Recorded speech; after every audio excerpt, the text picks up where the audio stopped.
അപ്പോൾ അവരിപ്പോൾ വന്നിട്ട് പറയുന്നത് അവർക്ക് അധികാരം വേണം, അതായത് ചൈനയ്ക്ക് അധികാരം വേണം. കാരണം ബുദ്ധിസം ഒരു ചൈനയിലെ ഒരു പ്രധാന മതമാണ്. അപ്പോൾ അവിടെയാണ് അതിൻ്റെ ഒരു പ്രഭവ കേന്ദ്രം എന്നൊക്കെയുള്ള രീതിയിലാണ് പറയുന്നത്.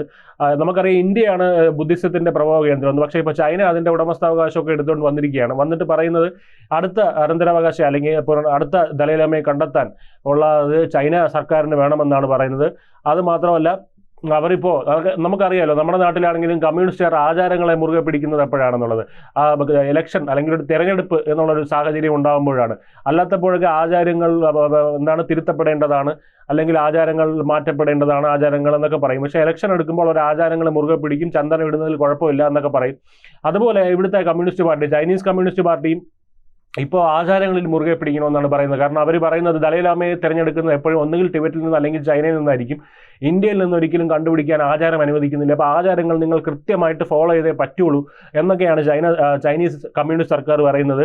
അത് മാത്രമല്ല, ചൈനീസ് സർക്കാരിൻ്റെ മേൽനോട്ടത്തിൽ അവിടെ കൃത്യമായ റിച്വൽസ്, അതായത് ആചാരത്തിൻ്റെയും അവരുടെ കൾച്ചറലായിട്ടുള്ള ആ ഒരു ചടങ്ങുകളും അതിൻ്റെയൊക്കെ ഒരു അകമ്പടിയോടെ വേണം ഇത് നടത്താൻ. അത് ടിബറ്റിൽ തന്നെ നടത്തണമെന്നൊക്കെ ചൈന പറയുന്നു. അത്രയും ആചാരപ്രിയരായിട്ട് ഇവർ മാറിയിരിക്കുകയാണ്. അപ്പോൾ അതെന്തുകൊണ്ടാണെന്ന് നമുക്കറിയാം. എന്ന് പറഞ്ഞാൽ ഈ ദലൈലാമ എന്ന് പറയുന്ന ഇദ്ദേഹം അവിടെ നിന്ന് കടന്നു കളയാൻ ഉണ്ടായ സാഹചര്യം എന്താണെന്ന് നമുക്ക് അതിലേക്ക് കടക്കേണ്ടി വരും.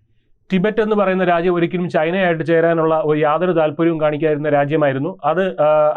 ചൈന അത് ഫോഴ്സിൽ, അതായത് അവരുടെ അധിനിവേശ ശക്തിയായിട്ട് പിടിച്ചടക്കുകയായിരുന്നു ചൈന ചെയ്തത്. അപ്പോൾ എന്തായാലും അവിടെ ചൈന പിടിച്ചടക്കിയതിന് ശേഷം അവിടുത്തെ ലോക്കൽസ് ചൈനയെ ഒരിക്കലും അക്സെപ്റ്റ് ചെയ്തിട്ടില്ല, അതായത് അവരെ സ്വീകരിച്ചിട്ടില്ല ചൈനയുടെ. അപ്പോൾ അതുകൊണ്ട് ജനങ്ങളുടെ ഒരു മനസ്സ് പിടിച്ചടക്കുക അല്ലെങ്കിൽ സ്വാധീനം പിടിച്ചടക്കുക എന്ന് പറയുന്നത് എളുപ്പ വഴി എന്ന് പറയുന്നത് മതത്തിലൂടെയാണ്. അത് നമുക്കറിയാം. പ്രിയൻ കേരളത്തിലാണെങ്കിലും വോട്ട് ബാങ്കിന് വേണ്ടി, അതായത് ഹിന്ദു മതത്തിന് അങ്ങനെ ഒരു ആത്മീയ ആചാര്യൻ ഇല്ലാത്തത് കൊണ്ടാണ് ഹിന്ദു വോട്ടുകൾ ഏകീകരിക്കാൻ BJP കഷ്ടപ്പെടുന്നത്. പക്ഷേ മുസ്ലിം വോട്ടുകളും ക്രിസ്ത്യൻ വോട്ടുകളും കൃത്യമായി ഒരു മത ആചാര്യൻ പറഞ്ഞു കഴിഞ്ഞാൽ, അവരുടെ ഒരു ആചാര്യൻ പറഞ്ഞു കഴിഞ്ഞാൽ ആ വോട്ടുകൾ കൃത്യമായി പെട്ടിയിൽ വീഴും എന്നുള്ളത് കൊണ്ടാണ് സർക്കാർ ഇതുപോലത്തെ സെമറ്റിക് മതങ്ങളെ പ്രീണനപ്പെടുത്തുന്നത്. അതുപോലെ തന്നെ ഇവിടെ ദലൈലാമ എന്ന് പറയുന്ന അത്തരത്തിലൊരു ആത്മീയ ആചാര്യനാണ്, അത് രാഷ്ട്രീയ നേതാവ് കൂടിയാണ്. അപ്പോൾ അദ്ദേഹത്തിനെ സ്വാധീനിച്ച് ടിബറ്റൻ ജനങ്ങളെ സ്വാധീനിക്കാമെന്നായിരുന്നു ചൈനയുടെ പദ്ധതി. പക്ഷെ അതിന് അദ്ദേഹം കൂട്ടുനിൽക്കാതെ 1959 തന്നെ അദ്ദേഹം കൂട്ടുനിൽക്കാതെ വന്നപ്പോൾ അദ്ദേഹത്തിനെ വധിക്കാൻ ചൈന പദ്ധതിയിട്ടു.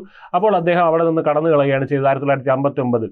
കൂടുതൽ വാർത്തകളും വിശേഷങ്ങളും നിങ്ങളിലേക്ക് എത്താൻ ABC മലയാളം സബ്സ്ക്രൈബ് ചെയ്യുക, ബെൽ ബട്ടണും അമർത്തുക.